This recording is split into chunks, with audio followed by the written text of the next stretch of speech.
thing I want to say is that it takes a community to put an event on like this. Yeah, Mammoth Brewing Company organizes this, really promotes it. But when it comes to day of execution, I could not do it with the nonprofits that are involved, the police, the fire, so many community members. I look around and it just almost brings tears to my eyes, just the friends that I have that are involved in this show and how many of them really step up to the plate to make this such a success for not only locals but the visitors who come to visit us. I think Sarah and I both have kind of an interesting historical perspective. I actually was on board for the very first one back 20 years ago. So I've seen all 20 years of them grow. You know, it started back with Sam Walker up at Mammoth Brewing Company up the street, and started in the parking lot. And basically the idea was to try to get his beer into local people's hands. It was craft beer. At that time was pretty unknown, especially in this town. So that was really the idea, was to create kind of a beer festival with some music attached to it. And from very humble beginnings, it's grown to this 20 years later. I came in year 10, and Jim had said, gosh, you know, we're throwing a great party here, but we're not inviting anybody to it.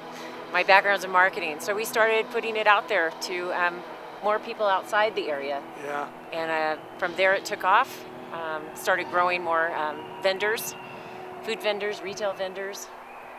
Much more higher profile bands, things like that. It was just a time that the event was either going to stay kind of a low-key, more of a local event, or branch out and become more regional, even national. And it's really turned into a social event and Mammoth's biggest event. You know, you look around at how many festivals are out there, and so many of them do not last more than 3 to 5, 6, 7 years. The fact that this year, this event has made it to 20 years just speaks volumes. And I talked to so many other beer festivals that are out there that have not made it as long as we have. Getting to 20 years is a milestone. And for the first time ever, you know, every year we really plan for the next year, but now we're actually already planning for the 25th anniversary of Bluesapalooza. And what steps are we going to take to get to make the 25th anniversary over the course of the next 5 years the best possible?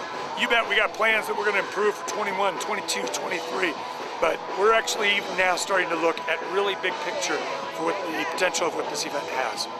well, you know, it's interesting. We've gone from a Saturday afternoon to 4 days now. Basically, it's been expanding each year. You know, we added a Friday night kickoff and did a big barbecue and things like that. You know, and then we added a Sunday, and then the Thursday.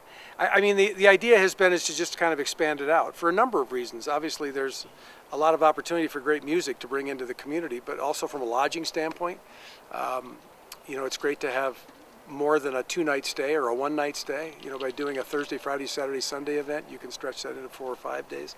So I think that's been behind some of it, is to try to make it a bigger event for the community. And when you grow an event like that to that level and you start bringing talent in, like, you know, Robert Cray and Trombone Shorty and Johnny Lang, you start raising the profile of the event, and it becomes much more of a national event, and even international, frankly. Mm-hmm. We get a lot of people here from overseas, all over the world. Yeah. You had people calling from New Zealand that were having a hard time buying tickets online. So we made some arrangements for them. Okay, let's see. We had 20 bands. We had 34 vendors, 16 of them were food vendors, and then we had 6,000 tickets sold that involved Saturday. Saturday is traditionally the day that we sell out. So because we sold a number of multi-day tickets, it's tough to say how many people were in the gates, but 5,000 on Friday estimate, about 1,800 on Thursday estimate, and today on Sunday I would say we've got about 22 to 2,500 people inside the gates. So having the tasting room in the beer garden just half a block away became somewhat of a mecca for all the craft breweries that were attending.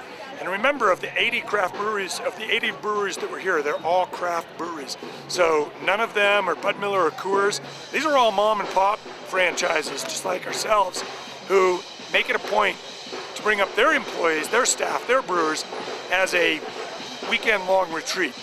So this is really a reunion of sorts for my industry that I've been in for 22 years now, and I'm so honored and proud to be host to these breweries that come. California Craft Brewers Association has been an organization I've been associated with since I've been in the industry for 22 years now. And really, they are our representative in Sacramento, representing the interests, again, like I said, of the small craft breweries that exist in the entire state. Bud Miller and Coors are all owned by foreign entities now. If you want to buy American, you buy craft breweries. And so to have an organization like California Craft Brewers that are represented in Sacramento allows us to really stand up to the lobbying interests of distributors, big breweries. And so Joyce and I have always been strong supporters of the CCBA, and so for us to be able to put on this event where they are the bar beneficiary, they are the nonprofit that are really getting a portion of the proceeds that come from this event, just, you know, really solidifies us with a statewide organization.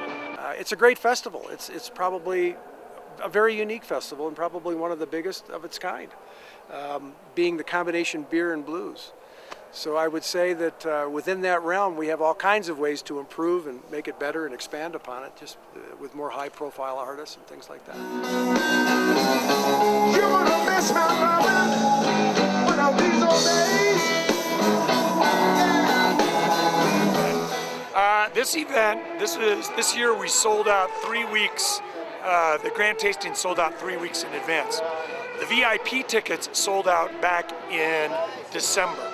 VIP tickets allow you to enter the event an hour early, get you special lines at the bars, special tasting areas. And yes, 2016 tickets are already on sale. As of midnight last night, we'd already sold about 50 of them, and those will be the first tickets to sell out. And I can't tell you how many people come to this event and wish they had bought VIP tickets so that they can get in a full hour early. And so yes, the VIP tickets are already on sale, and they are going fast. Just Google Bluesapalooza. That's the best way to do it.